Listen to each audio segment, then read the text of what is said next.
To round off major talks on dot and scalar products, in starting from the third video till now, we've been talking about vectors and Euclidean geometry. And I mean, after now, I think we'll begin to talk about maybe matrices or some other ideas as far as linear algebra is concerned. But it's like the last video as far as vectors are concerned in this playlist, and then after this, we'll take another idea. So, and we're talking about dot or scalar products. So this presents a comprehensive lesson with algebraic and geometric interpretations, the angle between vectors, orthogonality, and projections. So now for the algebraic definition, right, of dot products, which is the focus of this particular video, we have this now for two vectors A1, A2 up to AN, and B1, B2 up to BN. Their dot product is defined as A dot B, and A dot B is simply multiplying directly component by component, A1 times B1, A2, B2, A3, B3 up to AN, BN. So the result will now is a scalar or a real number, and that's why it is called a scalar product. So for this scalar product, you end up getting a scalar quantity, a real number as your answer. Okay, that's the algebraic definition of scalar product. Looking at an example here, imagine that A is 2, comma, minus 1, comma, 3, and B is 4, comma, 0, comma, minus 2. A dot B will be 2 times 4 plus minus 1 times 0 plus 3 times minus 2. 2 times 4 is 8, minus 1 times 0 is 0, 3 times minus 2 is 6. So we have 8 plus 0 minus 6, which is equal to 2. So that's simply the dot product in that situation.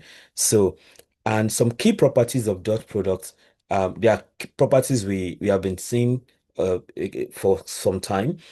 They are commutative. So dot products or scalar products are commutative, meaning that A dot B is equal to B dot A. Then they're also distributive. So the multiplication distributive addition, we've seen that a couple of times. That means that A times B plus C is the same thing as A times B plus A times C. Then scalar multiplication, if you have a scalar value k, so k times A dot B is the same thing as k multiplied by A dot B. Then there's also self dot product. So A dot A ends up giving us the length of the vector itself. So if you want to find the length of a vector, you can just take its self dot product. So this is another dimension we are saying to this. So it ends up, oh, sorry, not magnitude. It gives us the square of the magnitude. Apologies, square of the magnitude, not just the magnitude. Yeah. So magnitude of A is this squared if you take self dot product. And then the question is, what is the geometric interpretation of the dot product of two vectors, for instance? Geometrically, the dot product relates vector magnitudes and the angle between them. So it relates vector magnitudes and the angle between them. So A dot B now is equal to the magnitude of A times the magnitude of B times the cosine of the angle between their magnitude, between the two vectors, where theta now is the angle between the vectors, and it usually would lie between from 0 to 180 degrees. Can be take any value from 0 to 180 degrees. So, and the geometric meaning, again, dot product measures how one vector points in the direction of the order. So how does one vector point in the direction of the order? That's what dot product measures.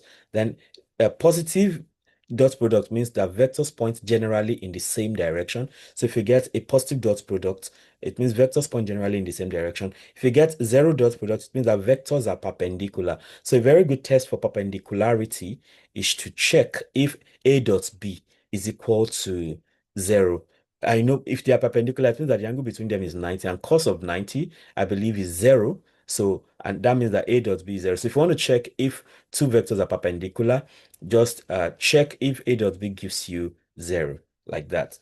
Okay, negative. So if the dot product is negative, it means the vectors point in opposite directions. So positive direction, vectors point generally in the same direction. 0, vectors are perpendicular. Negative, it means that vectors are in opposite directions.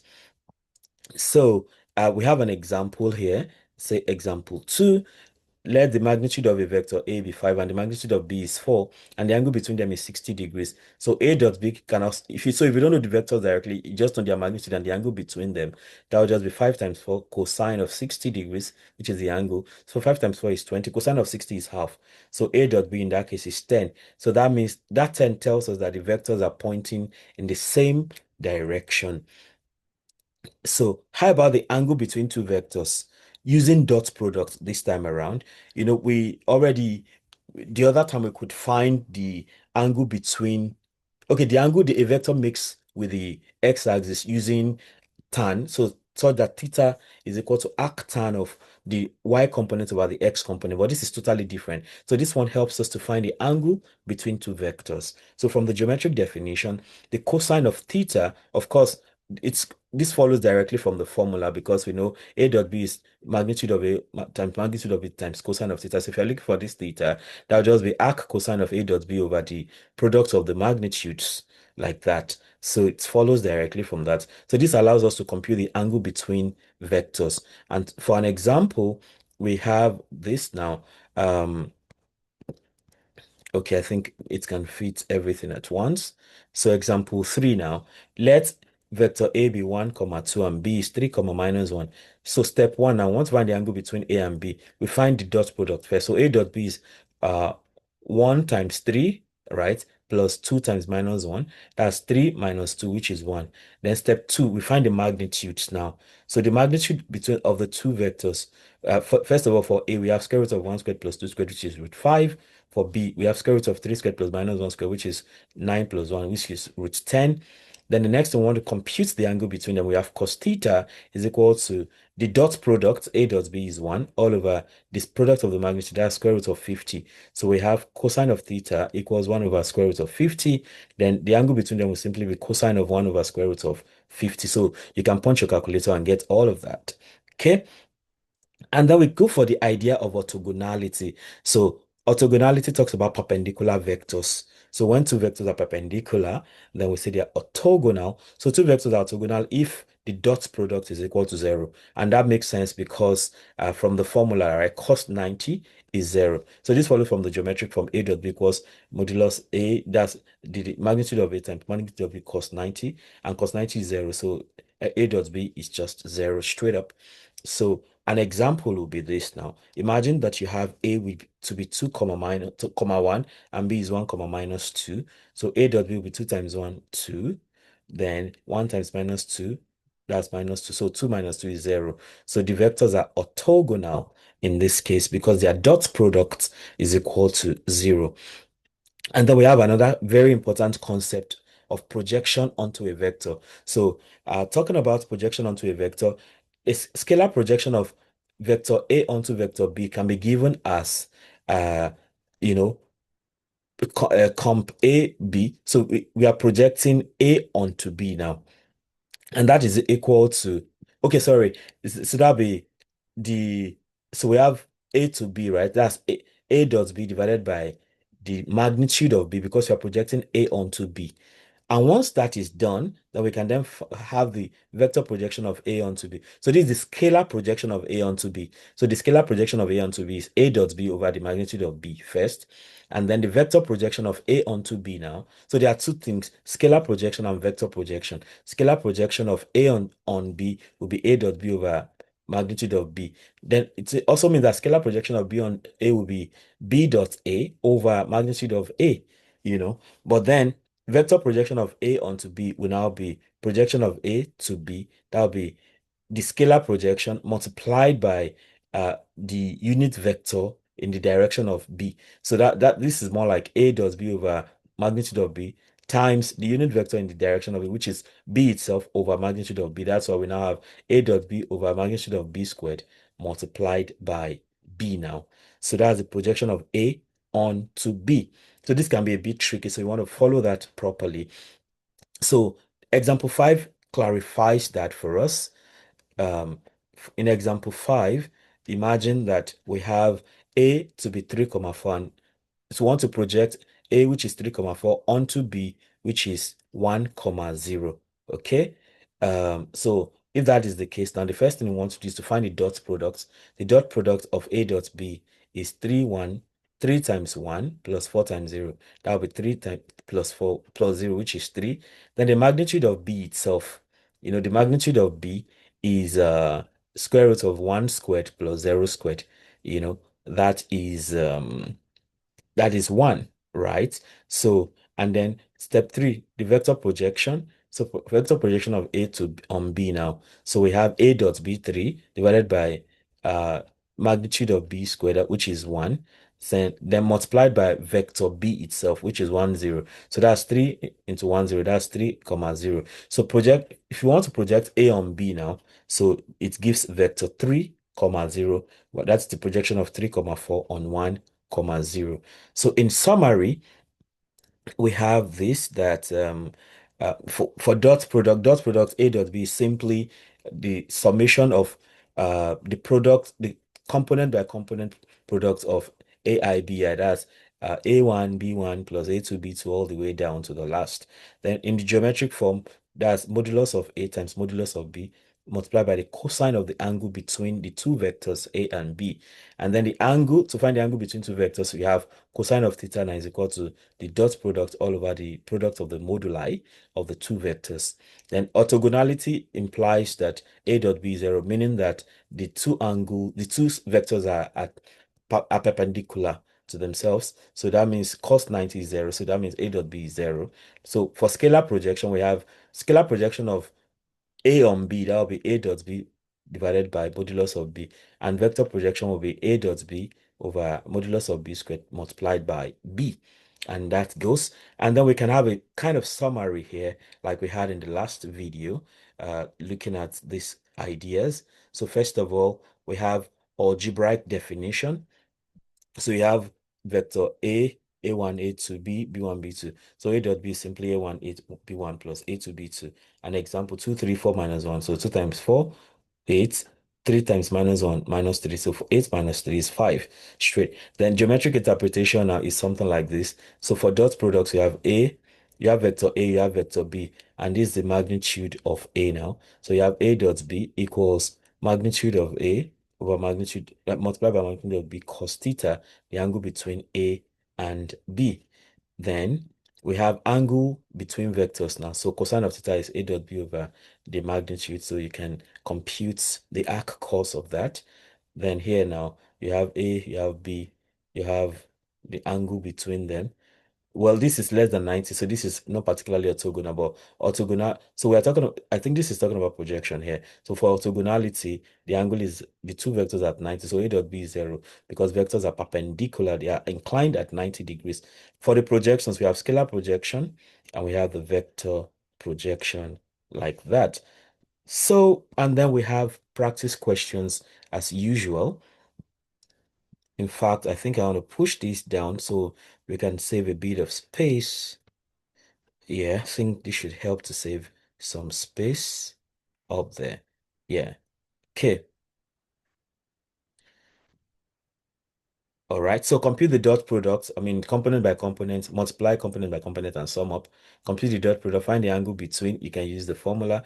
So let me know how helpful this is for you. And if there's something else you'd like me to try out, feel very free to let me know. Okay, I think I have a temptation to solve one of the problems. Let me do question 10, right? So if was F 10, 5 acts along a displacement D 3, 4. Compute the work done using the dot product. Okay. 10, 5, 3, 4. 10, 5, 3, 4. Okay. So we have force is 10, 5 Newton. Uh, Displacement is 3, 4 meters, if you like. 3, 4 meters like that. So work done is simply force dot distance. So that means we have 10, 5 dot 3, 4. So since it's this gives us the work done. So the work done now is simply 10 times 3, this and this, plus 5 times 4, this and this. So work done now is 30 plus 20. So that gives 50 Newton meter, um, 15 Newton meter, yeah, because that's force is in Newton, distance is in meter. I think work done, there's another unit for work done. Newton meter should be force times distance over time, FS. Hmm. Yeah, this is what I remember right now. I think there's another unit for work done that I've forgotten. Yeah, so but Newton meter also works. Yeah, so that's how that goes, like that. So you want to try all the other questions and see how well you understood all the concepts. So you want to check if these are orthogonal. So to check if this is orthogonal, 2 times minus 1, that's minus 2. 4 times 0.2, that's 2. All right. That's 2 minus 2, 0 already. Then minus 1 times 2 is minus 2 again. Okay, let me see. 2 times minus 1. Minus 2. 4 times 0.5 is 2. Minus 2 plus 2 is already 0. Then minus 1 times 2 is minus 2. Yeah, they are not orthogonal because at the end of the day, you have 0. You don't have 0. So A and B are not orthogonal because 2 times minus 1 minus 2. 4 times 0.5 is 2. So minus 2 plus 2 is 0. Minus 1 times 2 minus 2. So minus 2 is the dot product, so it's not orthogonal. So try your hands on the questions and see how well you understand. Yeah, question 4 will be orthogonal because 3 times 1 is 3, minus 3 times 1 is minus 3. So 3 minus 3 is 0. So these two are orthogonal. So because their dot product is equal to 0. Yeah, try your hands on the rest and see, work them out and be sure you get the gist right. Don't forget to let me know how helpful this is for you, and if there's something else you'd like me to do, you'd like me to try out, feel free to let me know. If you have subscribed already, I thank you very much. And if you haven't subscribed, I must ask why. So it's very important if you subscribe, because you don't want to miss out on all these goodies going on there. So click on the subscribe button and hit the notification bell so you can always get alerted each time a new video is released. Having done that, you could as well, become a member of the channel, and that comes special privileges like, you know, some videos you get to see them only you as a member, and some other videos you get to see them before other people see them. Um, Afterwards, you can also ask for PDF copies of my notes as a member. Ultimately, you can also hang out with me, depending on your level of membership. You can hang out with me if you're in the same physical space at any point in time, or we can meet online to discuss whatever interests you on my channel, be it mathematics, data analysis, data science, machine learning, whatever, scholarships, writing books, anything at all that you find interesting on my channel, including all that and even more. Ultimately, don't forget to comment, like, and share so that more people can have access to the great content I have going on here. Till I come your way again, keep doing maths right. Bye.